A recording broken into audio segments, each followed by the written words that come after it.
Best opinion.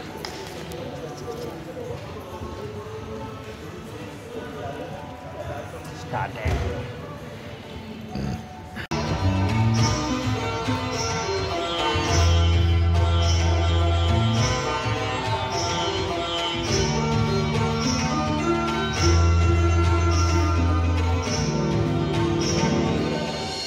Bharatvarsh है जिसे दुनिया कभी विश्व गुरु के रूप में जानती थी। इसी भारतवर्ष का एक महत्वपूर्ण राज्य है ओडिशा। प्राचीन काल में यह कलिंग के नाम से विख्यात था। सूर्य की पहली किरण इसी प्रदेश के एक कोण पर पड़ती है। इसी स्थान पर कभी संसार का सबसे भव्य और विशाल सूर्य मंदिर बनवाया गया था। तुम कलिंग की पहचान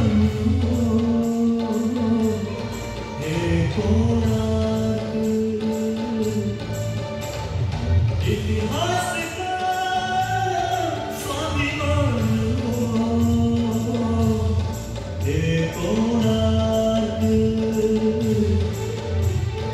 कलाकृति के मुख्य द्वार तुम जग में, कला शास्त्र की दिव्य झलक पत्थर में।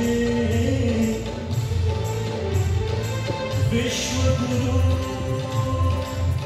भारत के गौरव, आज दया के पात्र हो क्यों।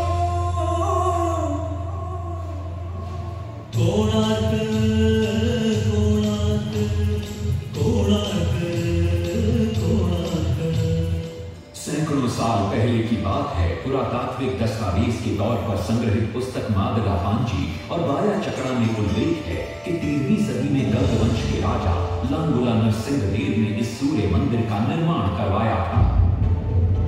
नरसिंह देव युद्ध में बड़े प्रवीण और शक्तिशाली थे और मात्र 18 साल की उम्र में वे अपने पिता राजा अनंग भीम देव की विशाल सेना के प्रधान सेनापति नियुक्त कर दिए गए थे।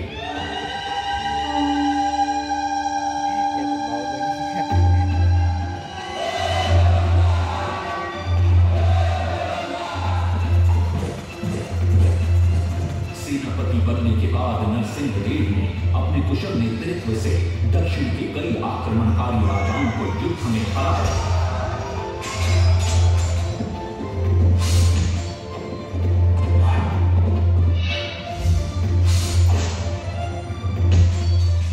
और उनके राजकोष पर कब्जा कर लिया।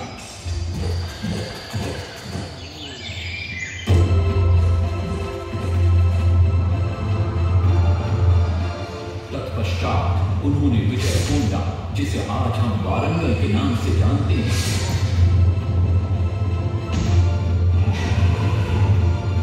कि काकतीय वंश के राजा गणपति को परास्त किया। और उनके राजकोष पर भी कब्जा कर लिया। 3 वर्षों तक निरंतर युद्ध के पश्चात जब वे बहुत सारी धन संपदा लेकर कलिंग लौटे तो राजमहल में उनका भव्य स्वागत हुआ।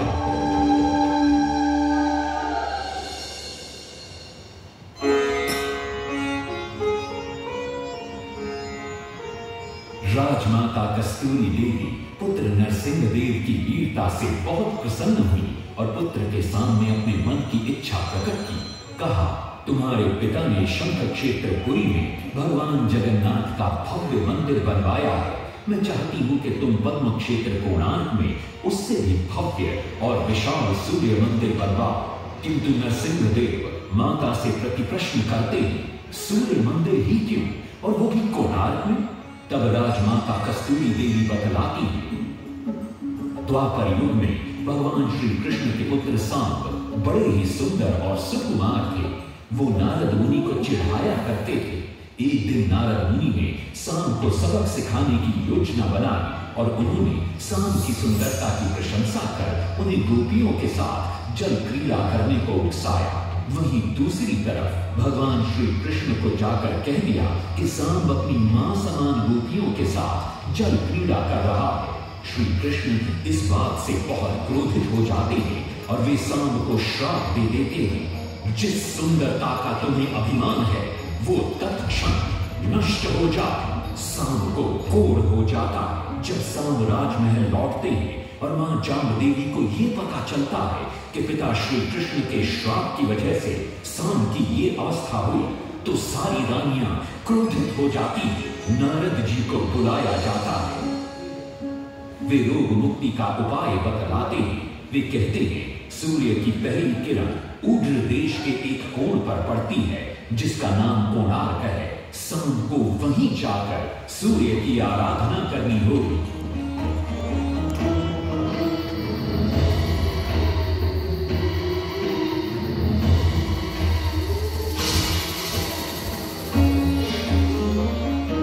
बहुत ही लंबी और कठिन यात्रा के पश्चात सांब अपने सैनिकों और सेवकों के साथ कोणार्क की चंद्रभागा नदी के तट पर पहुंचते हैं और नित्य प्रातः स्नान के बाद सूर्य की आराधना आरंभ करते हैं।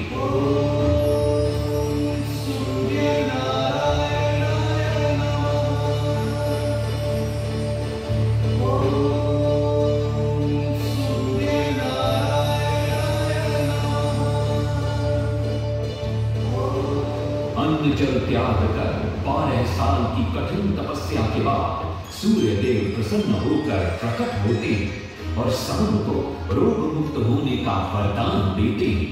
पुत्र, आज रात्रि के चतुर्थ प्रहर में स्नान करते समय नदी के तल में तुम्हें एक वस्तु मिलेगी।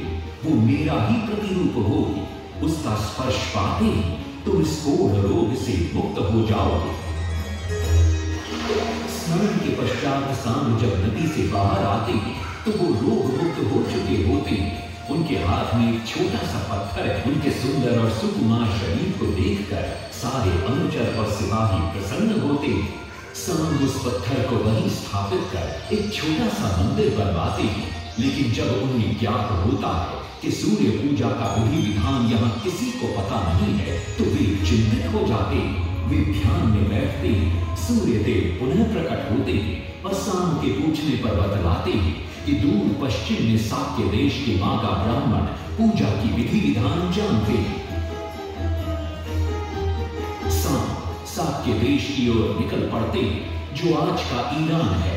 महीनों की लंबी यात्रा के बाद सांब 18 मागा ब्राह्मण परिवारों को साथ लेकर कोणार्क लौटते हैं और सूर्य मंदिर में पूजा शुरू हो जाती है। राजमाता कस्तूरी देवी नरसिंह देव को बतलाती है कि विवाह के कई वर्षों बाद तक जब हम निसंतान थे, मैंने भी उस सूर्य मंदिर में पूजा अर्चना की और तुम पुत्र रूप में मुझे प्राप्त हुए। माता की बात सुनकर नरसिंह देव मां को कोणार्क में संसार का सबसे भव्य और विशाल मंदिर बनाने का वचन देते हैं। सदाशिव सामंतराय महापात्र, जो शिवई सांतरा के नाम से लोकप्रिय थे, वे अपने सहयोगी बीसू महाराणा के साथ मंदिर का प्रतिरूप बनाते हैं और नरसिंह देव के समक्ष प्रस्तुत करते हैं।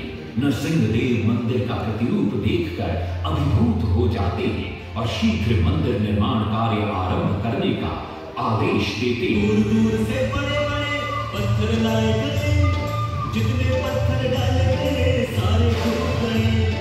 पाटली को डाला उसमें डाले गए, नहीं बचा डाला सारे टूट गए। सिर्फ सांतरा हुए परेशान, किस विधि मंदिर बने। सिर्फ सांतरा हुए परेशान, किस विधि मंदिर बने। एक दिन वे चिंतामग्न कोणार्क लौट रहे थे, तभी उन्हें प्यास महसूस हुई। उन्हें पास ही में एक कुटिया दिखाई पड़ती है जहाँ एक बूढ़ी औरत से उनकी भेंट होती है। शिवई सांतरा पानी मांगते हैं। बूढ़ी औरत पानी के साथ गरम गरम भोजन भी लेकर आती है। वे थाली के बीच में हाथ डालते हैं जिससे उनका हाथ जल जाता है। तब वो बूढ़ी औरत मुस्कुराकर कहती है, तुम तो शिवई सांतरा की तरह बीच से भोजन उठाकर खा रहे हो। ये सुनकर शिवई सांतरा को अपनी भूल का एहसास होता है। माता रामचंडी ने उपाय सुझाया, समझे शिवई सांतरा।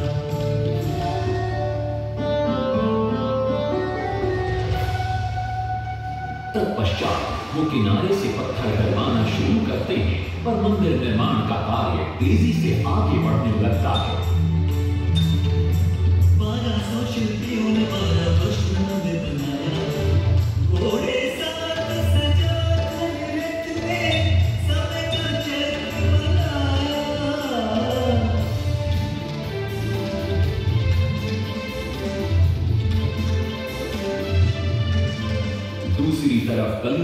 उत्तर के राज्यों के नवाबों के बार बार राज्य पर आक्रमण हो रहे थे। इन आक्रमणों से क्रोधित होकर नरसिंहदेव अपनी विशाल सेना को लेकर युद्ध के लिए निकल पड़े।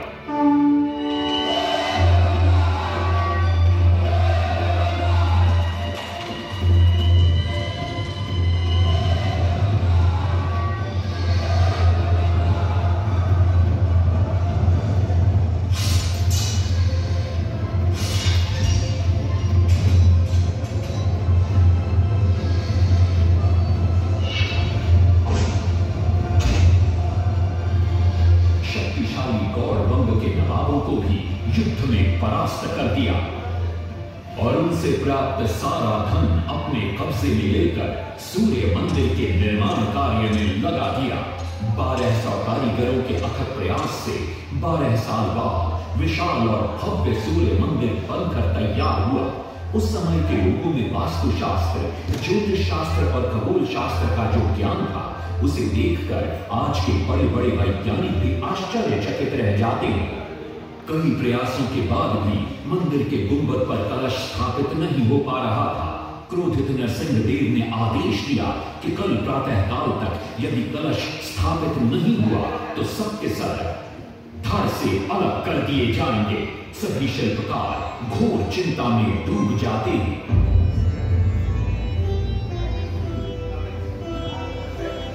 दूसरी तरफ मुख्य शिल्पकार बीसू महाराणा का 12 साल का बेटा धर्मपद सूर्य मंदिर के प्रतिरूप पर कलश बिठाकर प्रसन्न होता है और मां के सामने अपने पिता से मिलने की इच्छा व्यक्त करता है। मां अपने बागीचे के बेर पोटली में बांध कर देती है और कहती है, अपने कुत्ते बलिया को साथ लेकर कोणार्क जा।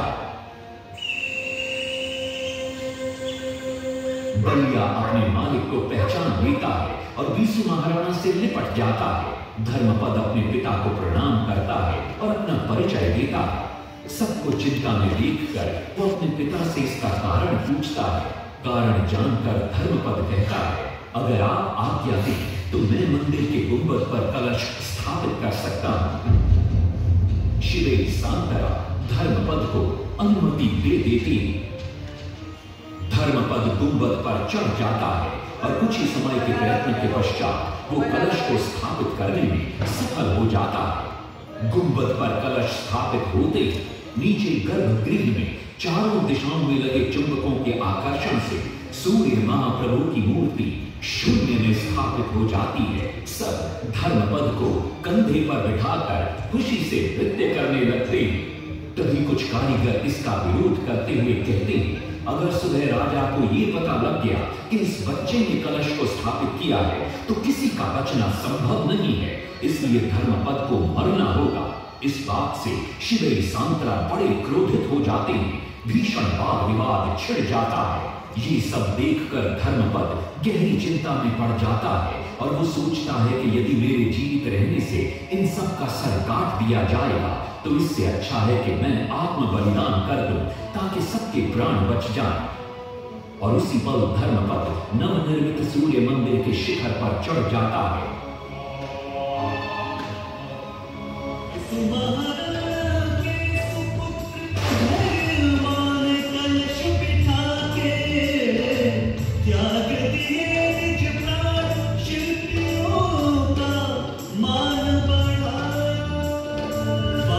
शास्त्र के अनुसार बना सूर्य मंदिर। सूर्य उत्तरायण